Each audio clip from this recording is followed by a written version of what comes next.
بسم الله الرحمن الرحيم الحمد لله رب العالمين والصلاة والسلام على سيد الأنبياء والمرسلين خاتم لما سبق والفاتح لمن خلق المؤمن الحق بالحق أبي القاسم محمد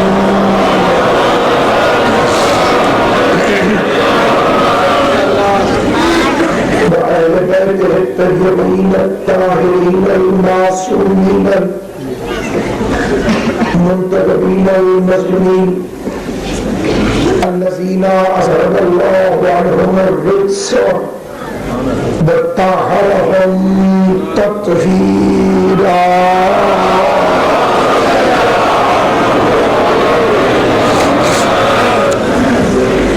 لا سيما بقية الله المنتظر إمام زماننا هذا روحي وأرواح العالمين لتراب المكرمة الفداء عجل الله تعالى فرجه الشريف وسهل الله تعالى مخرجه الشريف ولعنة الله دائما باقيا على أعدائهم أجمعين من يوم عيادتهم إلى يوم الدين. اکمل کے صلوات پڑھے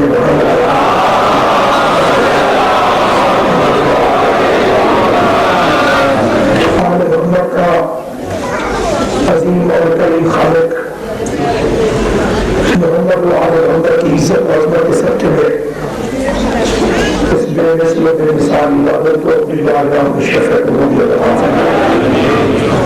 یہ صدقہ ہے وانی کربلا کا کہ معصوموں کی پرواہ کیے رہے آل محمد کے دلائے جہاں شمع حسینیت چلتی ہے پروانوں کی طرح پہنچ جاتے ہیں.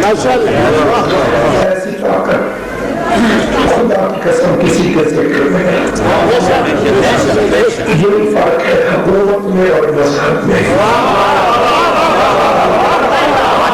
جو 1400 سال سے مذہب رہے ہیں ممبروں سے سوریوں پہ زندانوں میں مسلمانوں کو سمجھانے کی کوشش کر رہا ہے کہ اسلام مذہب ہے حکومت نہیں ہے.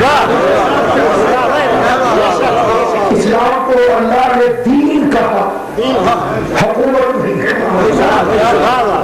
رسول کو اللہ نے عبد بھی کہا اور رسول بھی کہا بادشاہ نہیں کہا. اگر اس فرق کا پتہ چل جائے عالم اسلام اتنی تمیز پیدا کرنے کے قابل ہو جائے کہ ہم مذہب کے ماننے والے ہیں یا حکومت کی تو کوئی جھگڑا نہ رہے اور حقیقی اسلام سمجھ گیا. یہ جو فرقہ بندی ہے یہ جو جھگڑے ہیں ان کی اصل فقط اور فقط یہ ہے کہ کچھ لوگوں نے اسلام کو مذہب سمجھا اور کچھ لوگوں نے اسلام کو حکومت سمجھا. مزاج مذہب اور ہے مزاج حکومت اور ہے. مذہب میں ایک دفعہ بھی جھوٹ بولنے کی گنجائش نہیں.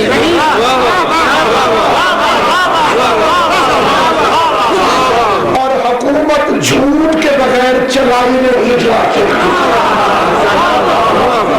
بات ہے یہ نہیں ہے. مذہب کہتا ہے کہ وعدہ کرو تو ان العہد کان مسئولا، تم جو وعدہ کرو گے تم سے اس کے متعلق پوچھا جائے گا. اور حکومت قائم ہی جھوٹ جھوٹے وعدوں کی بنیاد پر ہوتی ہے۔ اب پتہ چلا یہ دو مختلف مزاج ہیں، ایک کا نام ہے مزاج مذہب، ایک کا نام ہے مزاج حکومت۔ دہشت گردی اس وقت شروع ہوئی کہ جب دین کو حکومت سمجھ کر لٹیرے اس پر قبضہ کرنے آئے، اور جو ہے یہ نہیں میں بڑھیا ہم بات کرنا چاہتا ہوں، جنہوں نے دین کو سمجھا اقتدار، اگر دین سمجھتے تو وارث رسول کے لیے الیکشن کی ضرورت نہ تھی،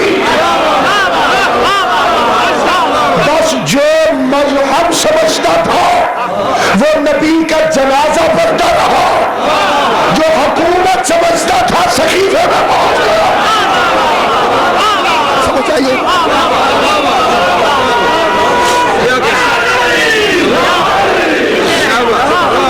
یہ بنیاد ہے اور اس پر توجہ چاہیے۔ کچھ لوگ تھے جو کہتے تھے حکومت ہے، اور حکومت تو قبضہ کیے بغیر ملتی نہیں۔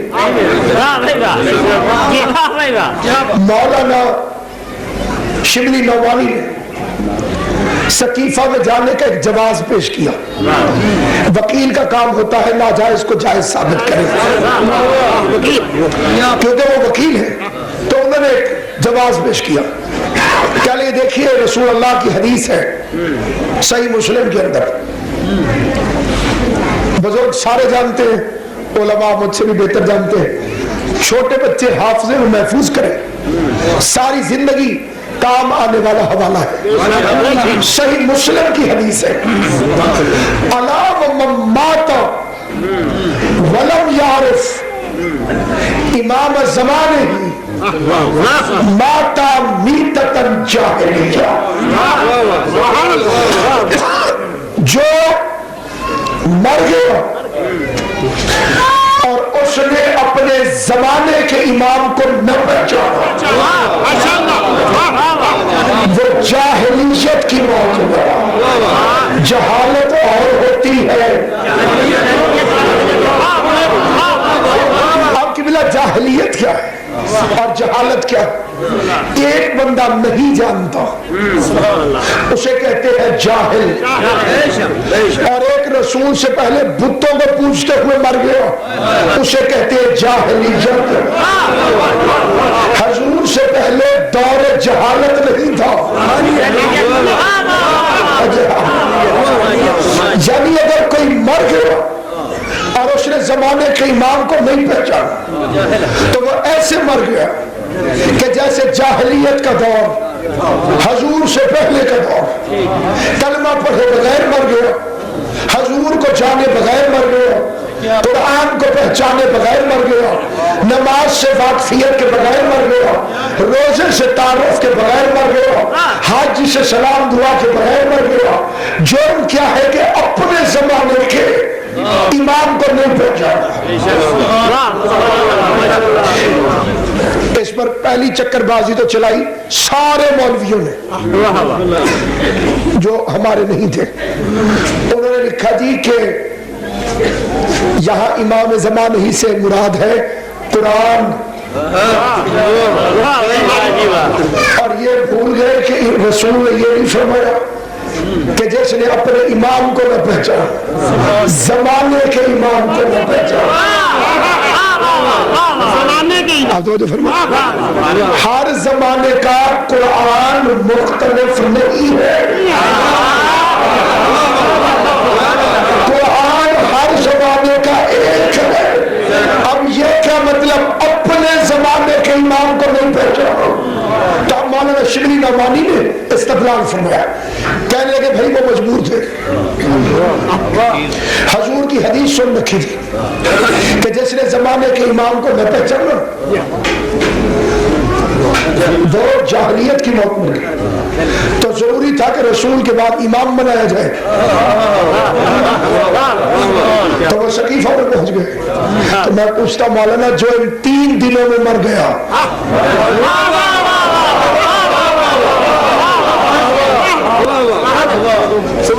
میں پھر پیچھے جاتا ہوں تھوڑا سا. دیکھیے امیر المومنین کے کئی لقب چنا کر لوگوں نے اپنے بزرگوں کے ساتھ جوڑے. ہمیں اس پر بھی اختلاف نہیں ہے کیونکہ ہم امن کے چاہنے والے ہیں.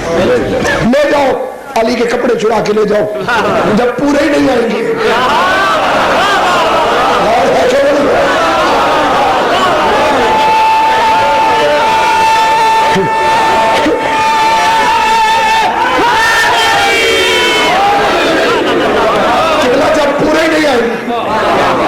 تو کیا فائدہ؟ اب انہوں نے کیا کیا؟ امام المتقین. اشتہار تو اپنے پیسوں سے چھپتا ہے, جو مرضی لکھ دیجیے. ایک مولانا تھے, ان سے صاحب مجلس نے پوچھا قبلہ میں اشتہار چھپوا رہا ہوں, آپ کا نام لکھنا ہے, کوئی لقب بتا دیجیے. انہوں نے کہا کہ میرا لقب لکھو سید الخطباء والمجتہدین. سارے خطیبوں کا سردار اور مجتہدوں کا سید. پھر وہ علامہ حضرت حسن زیدی صاحب کے پاس گیا. خشے قبلہ انہوں نے یہ بتایا ہے آپ کیا لکھو؟ فرمایا لکھو سید الانبیاء والمرسلین.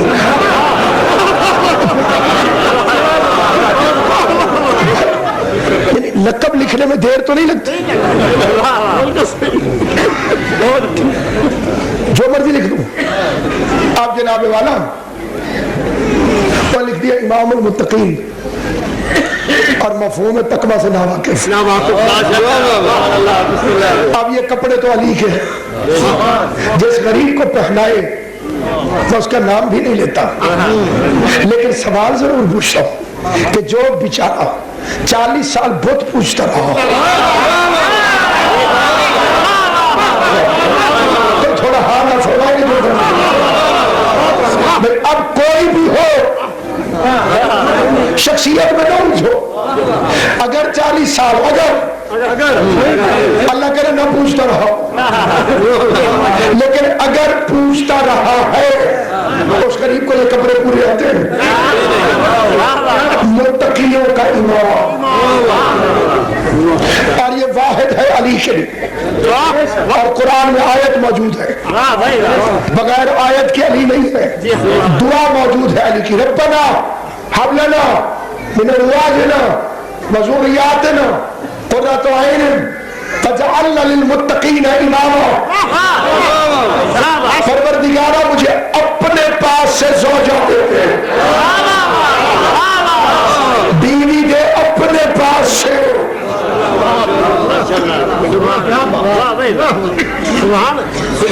اپنے پاس سے اولاد دے دے جو میری آنکھوں کی ٹھنڈک ہو. وَجَعَلْنَا لِلْمُتَّقِينَ إِمَامًا, اور مجھے متقین کا امام بنا دے. تو اب وہ امام المتقین ہوگا جس کی شادی اللہ کروائے, جسے اولاد اللہ کا ہوگا. اس میں پریشان مت ہوا کریں, جو باتیں سادی سادی بالخصوص میں سامنے بیٹھنے والوں سے گزارش کرتا ہوں کہ آپ میرا ساتھ دیں گے, یعنی میں زبردستی کی داد بھی نہیں چاہتا. ایک بات ہو میں سمجھا ہی نہ سکوں اور آپ خوش ہو جائیں تو میں سمجھ گئے, لیکن سادی سادی باتوں میں پریشان ہوں. یاد رکھیے سامنے نہیں کرنا. اب ایک اور لقب ہے میرے مولا کا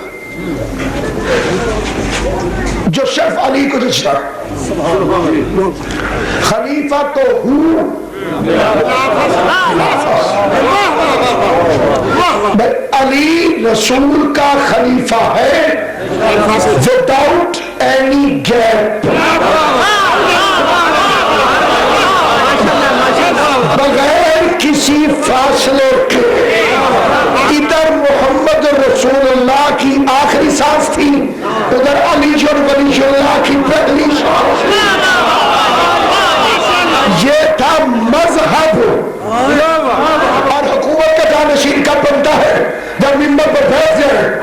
تو شکیفہ والا تو 3 دن تک نہیں بنا, تو جب 3 دن نہیں بنا تو 3 دن کا فاصلہ رہا, اور جس کا 3 دن کا فاصلہ ہو وہ بلا فصل کیسے کہلاتا ہے؟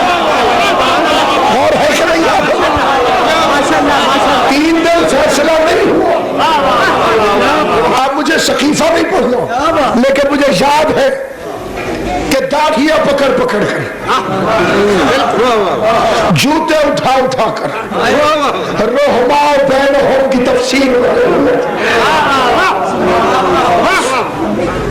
اقتدار جو تھا، اقتدار تو ایسے ملتا ہے، مذہب میں یہ نہیں۔ اب جنہوں نے سمجھا اقتدار، اب آئیے میں نقشہ سکھا دوں۔ مکہ فتح ہو گیا، کائنات کا پہلا فاتح ہے میرا نبی، جو جیتنے کے بعد سفید جھنڈا اٹھا کے آیا۔ ہمیشہ ہارنے والے وہ سفید جھنڈا اٹھاتے ہیں، یہ جیتنے والا یہ سفید جھنڈا لے کر آیا۔ رات کو حملہ کر دیتا، نہیں کیا، باہر خیمے لگا دیے، روٹیاں پکنے کی خوشبو شہر میں آئی۔ اہل مکہ کو پتا چلا کہ کوئی آ گیا ہے، معلوم پڑ گیا کہ کوئی آ گیا ہے۔ اچھا پتا چلا کہ کوئی آیا ہے تو دو شخص نکلی، دو کیریکٹر، ایک کافر ایک مسلمان۔ تاریخ یاد رہے کہ یہ فتح مکہ کی رات کی بات ہے، ابھی دین کل فتح ہوگا، کل مکہ فتح ہوگا۔ ایک کافر تھا ایک مسلمان تھا، ایک بنی امیہ سے تھا ایک بنی ہاشم سے تھا۔ بنی امیہ والا بھی کافر تھا اور بنی امیہ والا کافر اور بنی ہاشم والا مسلمان، ان دونوں نے ہاتھ میں ہاتھ ڈالا ہوا تھا، کافر نے مسلمان۔ یہ پہاڑ کی چوٹی پہ چڑھ گئے اور 2 منٹ میں ابو سفیان کی تجربہ کار نگاہوں نے لشکر کا اندازہ لگایا۔ بدر میں لے کے گیا تھا 1000 رسول سے لڑنے کے لیے، احد میں لے کے گیا 3000 اور خندق میں لے کے گیا 5000 اور رسول لے کر آئے تھے 10,000۔ ابو سفیان کی طاقت پراگندہ ہو چکی تھی اور یہاں 10,000 کی جمیجت تھی اور سپہ سالار اعظم وہ ساتھ۔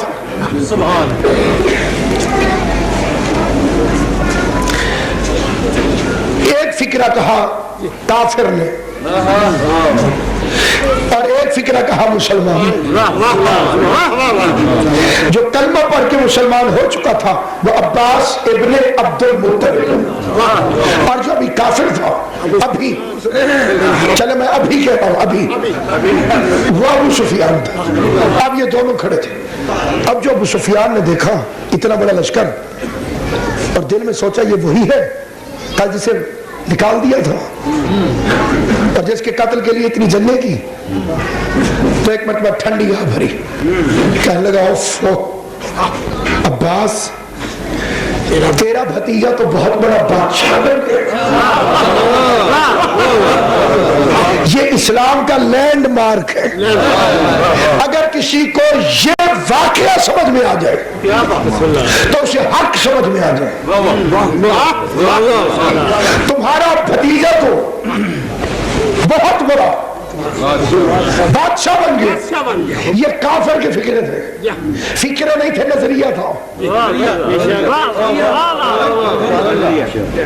فوراً جواب میں مسلمان نے کہا تو کم وقت یہ بادشاہت نہیں ہے، نبوت ہے۔ توجہ چاہتا ہوں، سمجھ آئیے میری بات کی، یہ بادشاہت نہیں ہے، نبوت ہے۔ ایک کہہ رہا تھا بادشاہت ہے، ایک کہہ رہا تھا نبوت ہے۔ اگلے دن وہ کافر بھی مسلمان ہو گیا۔ اب وہ نظریہ اسلام کے اندر آ گیا۔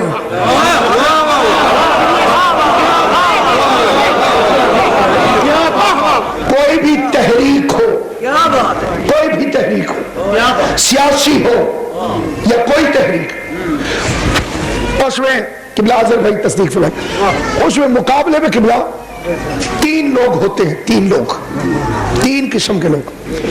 ایک وہ ہوتے ہیں جو آپ سے متفق ہوتے ہیں، کمیٹڈ لوگ. دوسرے ہوتے ہیں جو اگینسٹ ہوتے ہیں، آپ کے مخالف. تیسرے ہوتے ہیں جو نیوٹرل ہوتے ہیں، نہ وہ ادھر کے ہر تحریک میں. اب رسول کے بھی 3 لوگ تھے، مخالف، اپنے، نیوٹرل. اب نبی نے مکے میں آتے ہوئے 3 اعلان کی. کعبے میں آ جاؤ، امان ہے. کعبے میں وہ آئے گا جو حضور کا حمایتی ہوگا. دروازوں کو بند کر لو، امان ہے. نیوٹرل دروازوں کو بند کر لیں گے.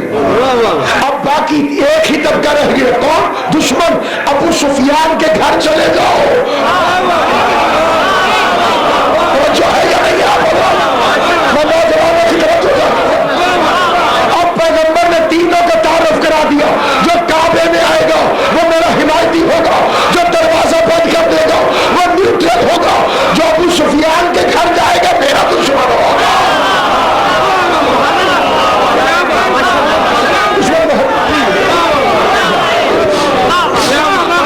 تین اعلان فرما دیا.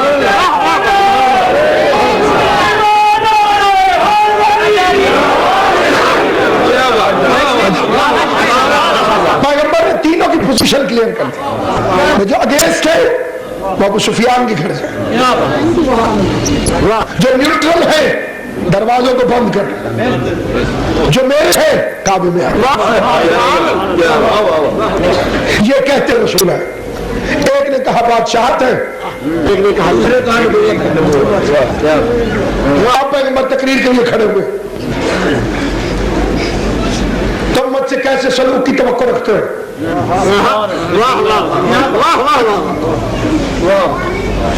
لوگ کانپ رہے تھے اور اس صبح کو اپنی زندگی کی آخری صبح سمجھ رہے تھے. فاتح عالم جس نے ایک قطرہ خون بھی نہ بہایا تھا، بالکل اسی طرح مکہ فتح کرے گا امام مہدی علیہ السلام.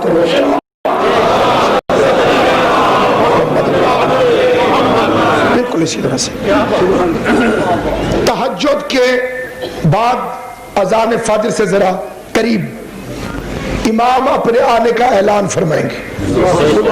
یہ مقام ابراہیم کا جو سونے کا تازیہ رکھا ہوا ہے کعبے کے اندر دروازے کی طرف، بالکل اس کی سیدھ پر، ٹکر پر جہاں پہ وہ ہے وہی ٹیک لگائیں گے مولا. اور جو بیت اللہ کے زائر تشریف فرمائے وہ گواہی دیں گے اگر انہوں نے نوٹ کیا، اور اگر کوئی نہیں گیا تو مولا اسے جب لے جائے میرے اس فکرے کو اچھی طرح ذہن میں رکھے اور جا کے آزما لے. اسی جگہ پر لوگ ایسے جھک جھک کے چوم رہے ہوتے کہ جیسے کعبے کی ٹیک لگا کے کوئی بیٹھا ہے اور لوگ اس کے پاؤں چوم رہے ہیں. وہاں جو پتھروں کا کلر ہے وہ سارے پتھروں سے مختلف ہے. اور وہاں پوچھیں کہ یہ پتھر اور طرح کیوں ہے؟ وہ کہتے ہیں یہ گارا ہے. گارا سمجھ، گارا اور جڑا اینٹوں کے درمیان لگایا جاتا ہے. یہ حضرت ابراہیم نے بنایا تھا، جو بچ گیا تھا یہاں رکھ دیا تھا. ایسا لگتا ہے کوئی تشریف فرمائے اور لوگ اس کے پاؤں کو جا کے چومتے بھی ہیں ہونٹوں سے اور جھکتے بھی ہیں. یہاں میرا مولا کھڑا ہوگا. یا الحق وذاق الباطل ان الباطل کان زہوقا. اور یہ کہنے کے بعد بیعت شروع ہوگی اور طلوع آفتاب سے پہلے ایک قطرہ خون بہائے بغیر پورا مکہ امام زمانہ کی بیعت کر چکا. اگرچہ وہاں کی حکومت خوف زدہ ہے ظہور امام سے. وہ جو جگہ ہے دروازے اور منتظم اسود کے درمیان والی جگہ ہے نہیں قبلہ. دروازے دیکھ میں عرض کرتا ہوں، دیکھیں فرض کریے کعبے کی 4 نکرے، وہ فرض کریے اس جگہ پر ہے دروازہ اور دروازے کے بالکل ساتھ ہے حجر اسود. یہ آپ لیفٹ سائڈ پہ چلے گئے، دائیں طرف تھوڑا سا آئیے جس کے بالکل سامنے مقام ابراہیم. وہاں نیچے پاؤں کی طرف دیکھیے تو 2 اینٹیں ایسی ہیں جن کا رنگ مختلف ہے. وہ منبر ہے زمانے کے امام. میں حجت خدا کھڑی ہوں۔ اور اتنی عجیب ترین بات ہے کہ آپ دیکھیے خانہ کعبہ کے 5 تہہ خانے بنا دیے گئے نیچے، اور ان میں کمانڈوز بیٹھے ہوئے اسلحے سمیت۔ یہ سیکورٹی پلان ہے۔ ایک 1962 میں اور پھر 1977 کے قریب جب پرویز مشرف صاحب پاکستان کی طرف سے فوجوں کی طرف سے وہاں گئے ہوئے تھے اور کعبے پہ ایک بندے نے قبضہ کر لیا اور اس نے کہا میں امام مہدی ہوں، میں وارث ہوں۔ جھوٹا صحیح، لیکن ایک بات سمجھا گیا کہ کعبے کا وارث سعودی نہیں ہے، مہدی ہے۔ دعویٰ جھوٹا تھا،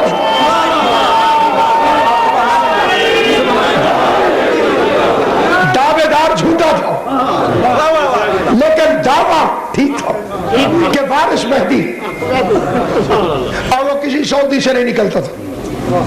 پھر مشرف صاحب نے وہاں پانی ڈال دیا کعبے کے اندر اور اس میں کرنٹ چھوڑ دیا اور وہ نکلی باہر نکلا۔ نکلی کم وقت ہوتے ہی ایسے ہیں، کبھی کرنٹ سے ڈر گئے، کبھی سانپ سے ڈر گئے۔ اصلی ہو تو کلہ اجدر کو چیر دے۔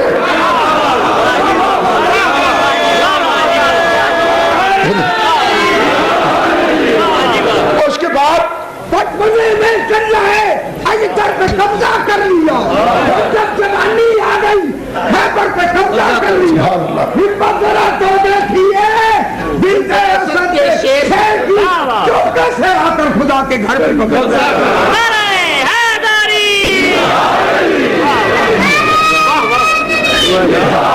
امام حسین تیری زندگی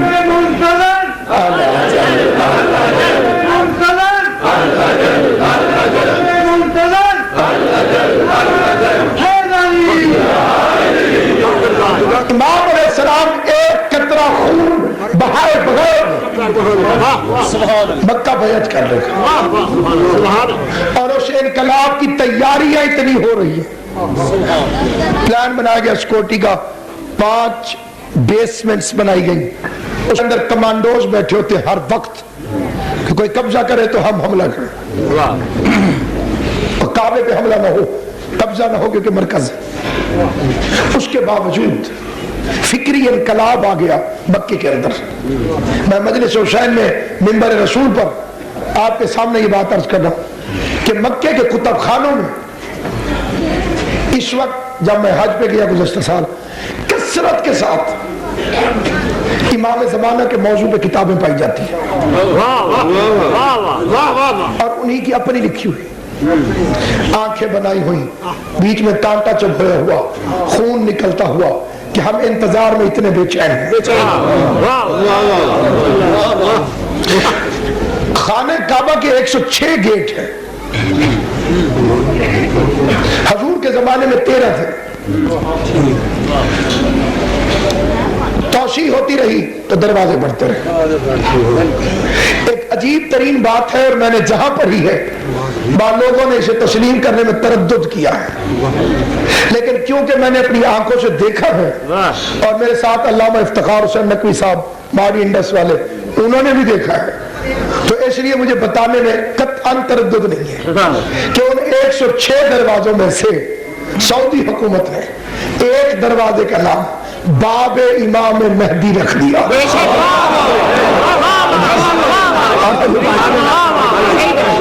اب حیرت ہے، پہلے کو مانا نہیں، آخری کے بغیر گزارا نہیں، پہلا صابر تھا، یہ تلوار لے کر آئے گا، اور مثل مشہور ہے کہ لاتوں کے بھوت باتوں سے نہیں مانتے۔ ہم خوش آمدید تھے، آل محمد کا دروازہ کسی کے لیے مخصوص نہیں کہ قبضہ کر کے بیٹھے۔ اسی طرح حضور علیہ السلام نے مکے کو فتح فرمایا، اور شان یہ رہی کہ ایک قطرہ خون نہ بہا، اور مجمع سے عالمین کا رسول کہہ رہا تھا تم مجھ سے کیا توقع رکھتے ہو؟ میں نماز پڑھ رہا تھا، تم نے مجھ میں اوجھری پھینک دی تھی،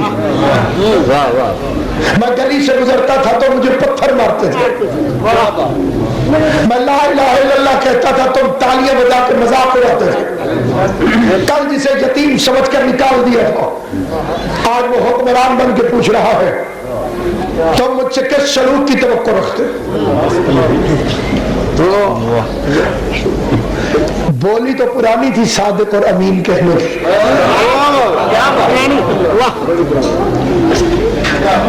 واقف تو تھے تہذیب سے، بات تہذیب کر دیا تھا کفر نے، پلٹ کر ایک فصیح و بلیغ فکر کی آواز آئی، مجمع میں سے آئی، کیا تم سے وہی توقع رکھتے ہیں؟ تم ہم سے وہی سلوک کرو گے جو ایک کریم باپ کا بیٹا کرتا ہے؟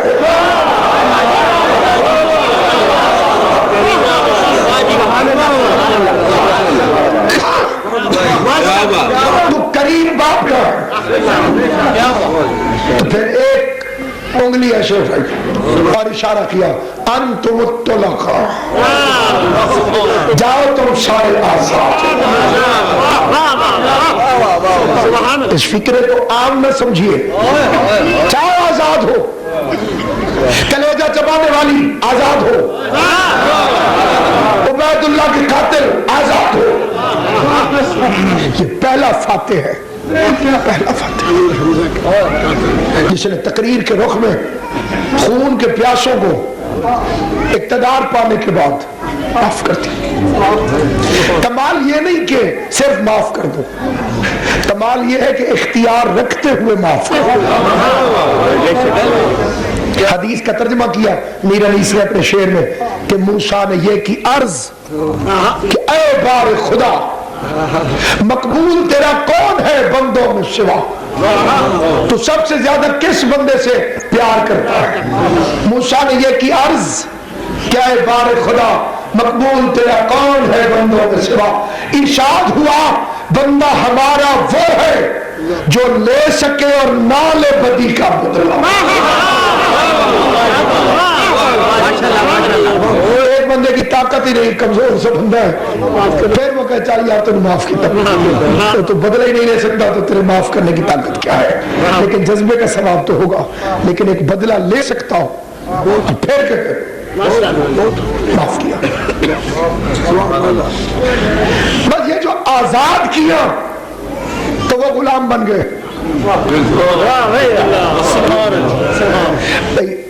انہوں نے آزاد کیا نا تب سارے غلام بن گئے۔ اسی لیے قیامت تک یہ فکرہ بنی امیہ کے لیے تماچا بن گیا، ہمارے آزاد کردہ غلاموں کے بیٹے۔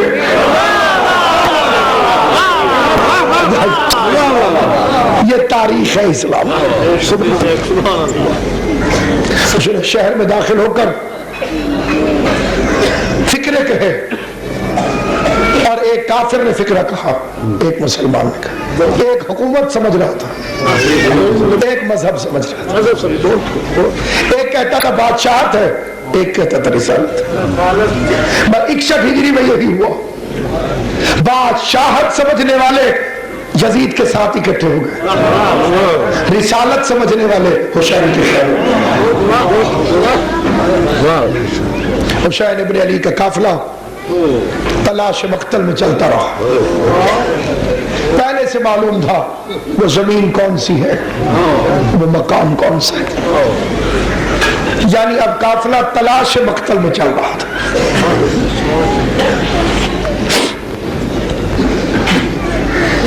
فرزند رسول تبرکات کے صندوق میں وہ مٹی اپنے ساتھ لیے ہوئے تھا جو نانا نے دی تھی۔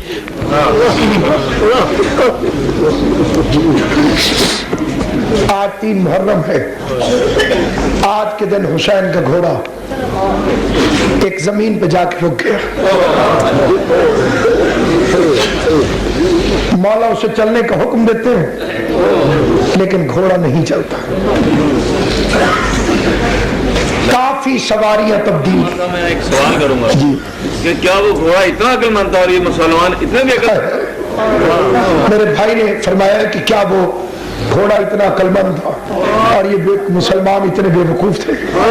میں بھائی کے سوال کا جواب اپنی زبان میں نہیں دیتا, میں علامہ رشید ترابی کا ایک فکرہ پڑھتا ہوں. قبلہ جب پڑھتے ہیں نا, بی بی سکینہ نے گھوڑوں کے قدموں پہ ہاتھ رکھا کہ رستہ دے دو, میں بابا کے پاس جانا چاہتا ہوں.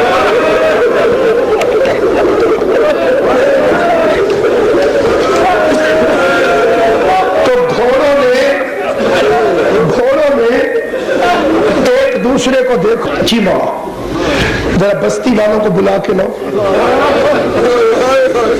بستی کے لوگ آ گئے. امام نے فرمایا اس جگہ کا نام کیا ہے؟ پہلی آواز آئی فرزند رسول, اسے غازلیہ کہتے ہیں. امام نے فرمایا کوئی اور نام ہے؟ کہا فرزند رسول اسے نینوا کہتے ہیں.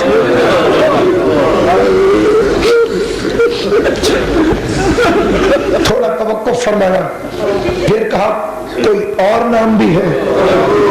تو اب آواز آئی فرزند رسول اسے دشت ماریا کہتے ہیں.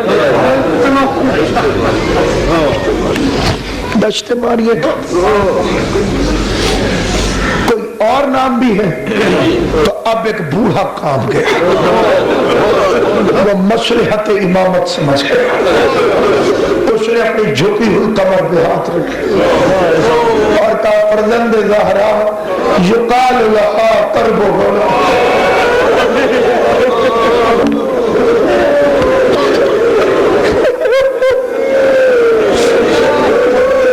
مدینہ ویران ہو گیا, کربلا آباد.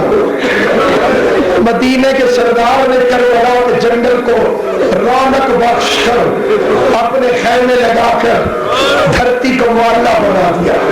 یعنی بطول کا لال ریگستان کے ٹیلوں کو معلّہ بنانے کے لیے گرمی کے موسم میں, اکتوبر کی گرمی میں, عراق کی گرمی میں زمین کربلا پر خیمہ بچا. کربلا, اب کربلا کا نام آیا تو اب امام نے ایک فکرہ کہا, انا للہ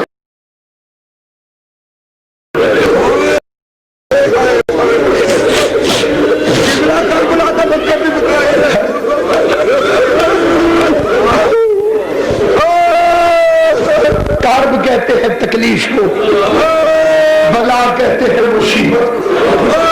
یہاں سے جو نبی گزرا اس کا خون بہا, یہاں سے علی گزرے تو علی کے انگوٹھے پہ چوٹ لگی اور خون کی لکیر جب مٹی کے نیچے گرنے لگی تو مالک اشتر نے کہا مولا میں پگڑی اتار کے پٹی باندھ دوں.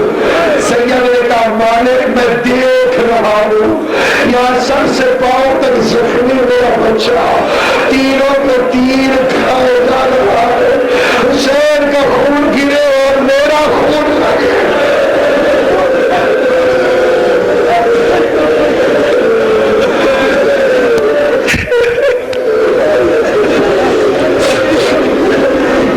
امام نے جب کلمہ استرجاع پڑھا, انا للہ پڑھا, تو اس بوڑھے نے ایک فکرہ کہا کہ اللہ میری جرت تو نہیں ہے لیکن میں 125 سال کی عمر رکھتا ہوں. میں نے اپنے بڑے بوڑھوں سے سنا ہے کہ یہ زمین نبی جو اس کی اولاد کو کبھی راس نہیں آئی.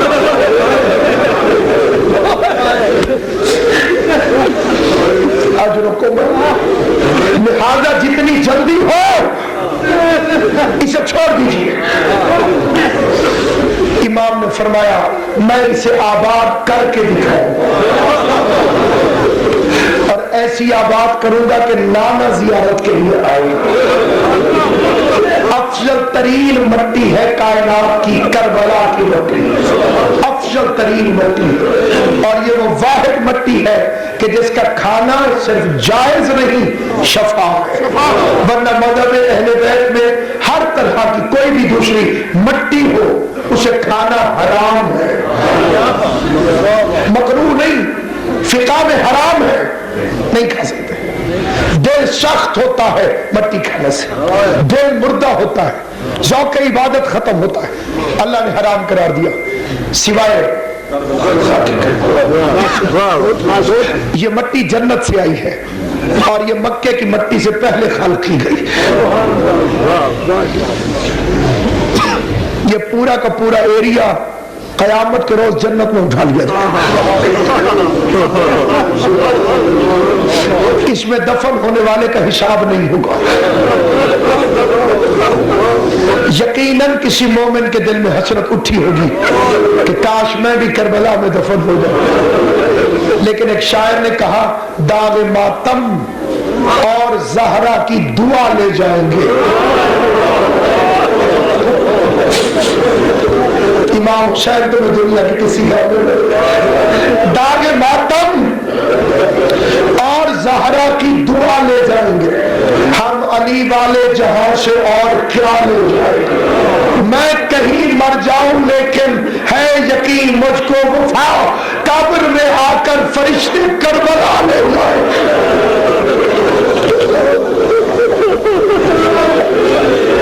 ان کا نام ہے نکال فرشتے، منتقل کرنے والے فرشتے۔ منافق وہاں دفن ہو وہ یہاں بھیج دیتے ہیں، مومن یہاں دفن ہو۔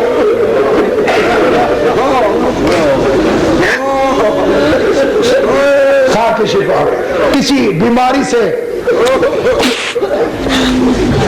اگر کوئی پریشان ہو، علاج کر کے تھک گیا ہو، وہ نیت کے ساتھ تربت کربلا کو استعمال کرے، اب خصوص شب جمعہ ماتم حسین کر کے خدا اسے ضرور صحت عطا فرمائے۔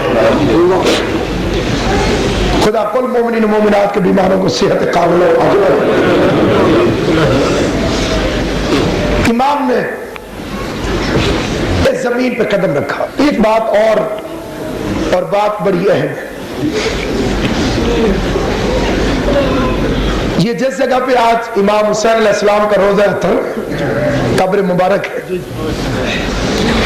یہ حضرت ابراہیم علیہ السلام کا گھر تھا،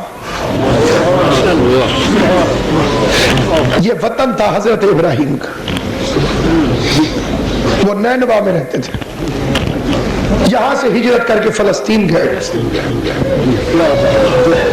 اس محلے کا نام تھا اس وقت الف اور رے، اور بعد میں اس کا نام پڑا قرب الہ، اور پھر روایتوں کی وجہ سے نام پڑ گیا کرب و بلا۔ تو حسین کسی کے گھر میں نہیں رہا تھا،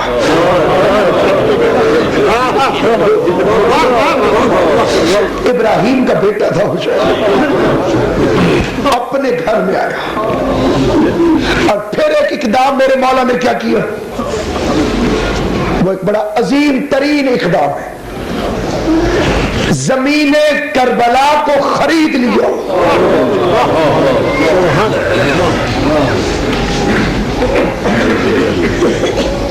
کہ میں اپنے گھر میں بیٹھا ہوں، جو اپنے گھر میں ہو اس پر حملہ کرنا جارحیت ہے۔ امام نے پوچھا کہ اس کے موجودہ مالکان کون ہیں؟ ہے تو میری وراثت لیکن میں قیمت دینا چاہتا ہوں۔ بنو اشد کے لوگ آئے، 60,000 دینار میں امام حسین علیہ السلام نے خریدا۔ آج دنیا سمٹ گئی ہے اور جدید دور کے علماء نے اس کی جدید تشریحات کی ہیں۔ آیت اللہ شہاب الدین مراشی نجفی رحمت اللہ علیہ نور اللہ مرقدہ، یہ وہ مجتہد ہے کہ جس نے ایک قمیص اپنے بیٹوں کو دی مرتے ہوئے، اسے میرے ساتھ دفن کرنا۔ میں 40 سال اس قمیص کو پہن کے حسین کی مجلس میں جاتا تھا۔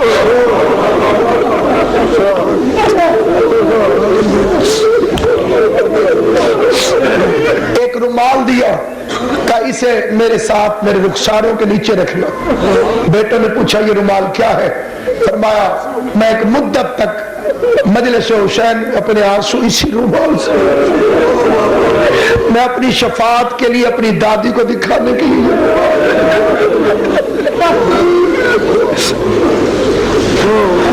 آیت اللہ شہاب الدین مراشی نجفی رحمت اللہ علیہ ارشاد فرماتے ہیں کہ اس دور کا 1 دینار آج کے 1 تولے سونے کے برابر تھا. 1 دینار اور قبلہ 1 تولہ سونا یہ برابر ہے. اب حسین نے کتنے کی خریدی؟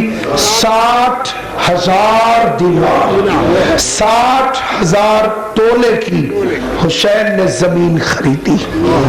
حسین غریب نہیں تھا،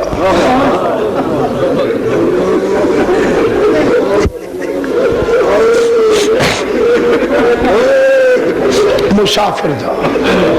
غریب بمعنی مسافر. ساری قیمت بھائی نے نہیں دی، آدھا حصہ بہن نے دیا. 30,000 حسین نے دیے، 30,000 زینب عالیہ نے دیے. نام نہ بی بی نے اپنے کرایا نہ حسین نے اپنے کرایا، دونوں نے زمین علی اکبر کے نام سے. اس دن سے کربلا کا نام علی اکبر کی جاگیر پڑ گیا. یہ جاگیر علی اکبر کی.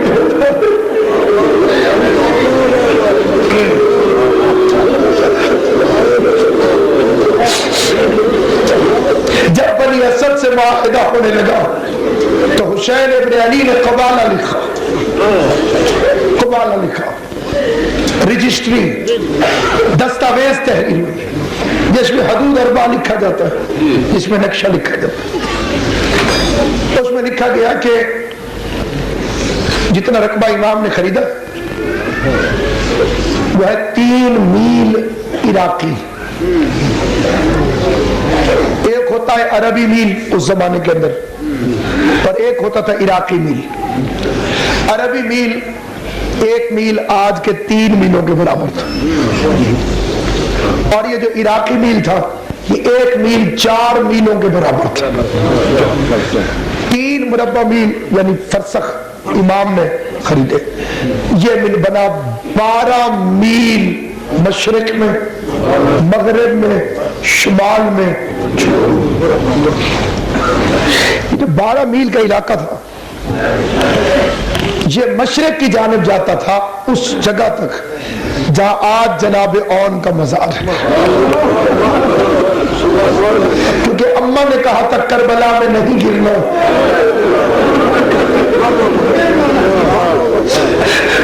اون کا مزار کربلا کے باہر ہے. اور یہ جو دریائے فرات تھا یہ وہاں بہتا تھا اسی سمت پر، تو وہاں تک حسین کا خریدا ہوا رقبہ تھا. تو جب رجسٹری لکھی جا رہی تھی تو حسین ابن علی نے ہور کا بازو پکڑا اور ایک مرتبہ کا ہور یاد رکھنا 12 میل تک دریا حسین کی ملکیت میں.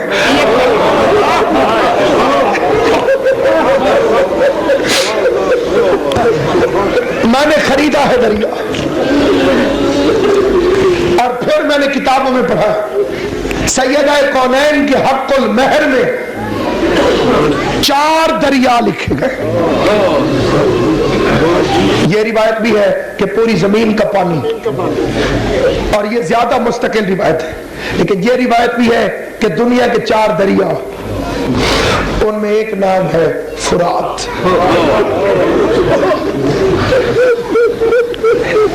میر انیس نے اپنے مرثیے کے اندر اس روایت کا ذکر کیا کہ جب امام حسین پہنچے تو اب صاحب حسین کے ساتھی وہ دریا کو دیکھ کے کہہ رہے تھے جو مہر فاطمہ میں ہے یہ وہ فرات ہے. پانی گرمی میں قرب نہر کا آب حیات. خریدنے کے بعد فرمایا دیکھو میں یہاں بسنے نہیں آیا، میں نے مقتل کو خریدا، میں یہ واپس تمہیں ہبہ کرتا ہوں.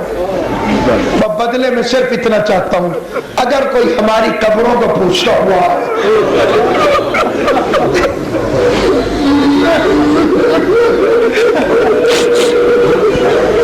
تو بتا دینا کہ غریبوں کی خبریں اس جگہ نہیں. اور اسے 3 دن تک کھانا کھلانا، اور پھر امام نے 3 خطبے دیے، ایک لائن کا ایک خطبہ، ہر دفعہ عوام مخاطب تبدیل ہو جاتے تھے۔ پہلا خطبہ بنی اسد کے مردوں سے دیا اور کہا دیکھو میں محمد مصطفیٰ کا بیٹا ہوں، میں علی مرتضیٰ کا فرزند ہوں، جب یہ ہمیں مار کر چلے جائے تو تم کھیتی باڑی کے بہانے آنا اور قبریں کھود کر ہماری لاشوں کو دفن کر دینا۔ اب یہ امام کس سے کہہ رہے تھے؟ مردوں سے۔ کیا تعارف کرایا؟ مصطفیٰ کا بیٹا ہوں۔ کیا کرنے آنا؟ کھیتی باڑی کے بہانے آنا۔ کرنا کیا؟ قبریں کھود دینا۔ اب وہ چلے گئے تو اب مولا نے بنی اسد کی عورتوں کو بلایا اور عورتوں کے سامنے تقریر کرتے ہوئے فرمایا بیویو میں فاطمہ کا بیٹا ہوں،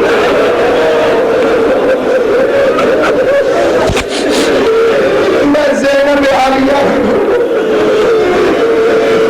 میں اب رونے کے دن میرا بچہ رونا ہے نکلے چھوڑتا، حیران نہ ہو، تماشا نہیں غریب کے گھر کی کہانی۔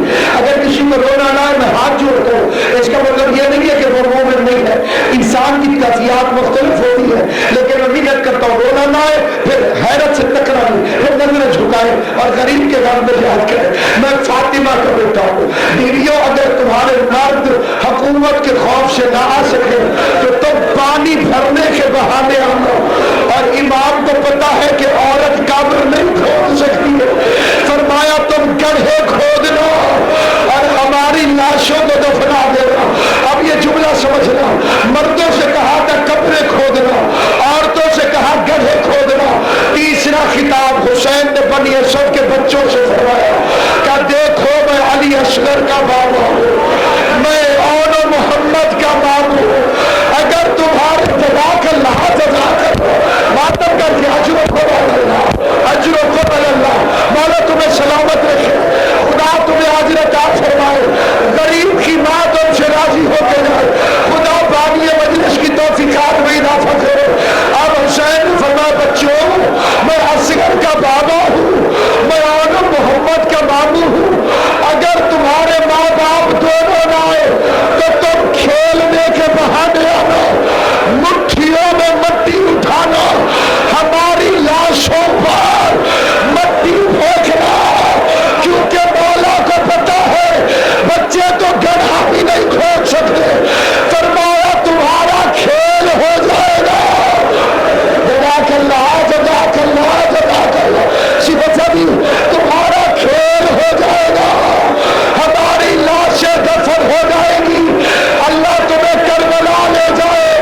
آج بھی کربلا میں شام غریبہ کو بتیاں بجھ جاتی ہے، بنی اسد کے مرد، بنی اسد کی عورتیں، بنی اسد کے بچے ہاتھوں میں بیلچے لے کر کربلا کی طرف دوڑتے ہیں، لبیک یا مولایا، لبیک یا مولایا، مولا تم نے بلایا تھا ہم تیری لاشوں کو دفنانے کے لیے کربلا کے میدان میں، لیکن کوئی دفنانے نہ آیا، لاش آیا تو ہر حسین کربلا کے میدان میں 9 ٹکڑوں میں تقسیم ہو گیا، مشرق کے گھوڑے مغرب کو دوڑ گئے، مغرب کے گھوڑے مشرق کو دوڑ گئے، اور ایک بہن تھی جو رسیاں پہن کر بھائی کی لاش کو پتھروں کے نیچے سے ڈھونڈتی لگی، لاش حسین کو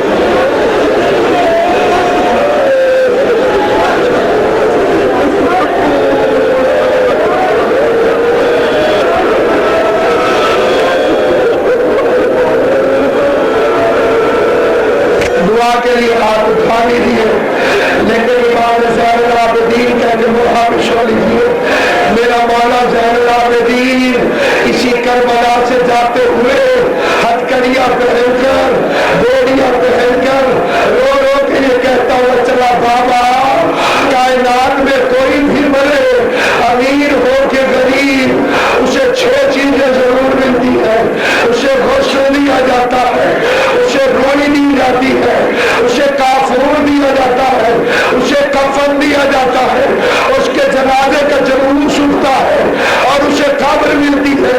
پھر کہا آئے میرا غریب بابا حسین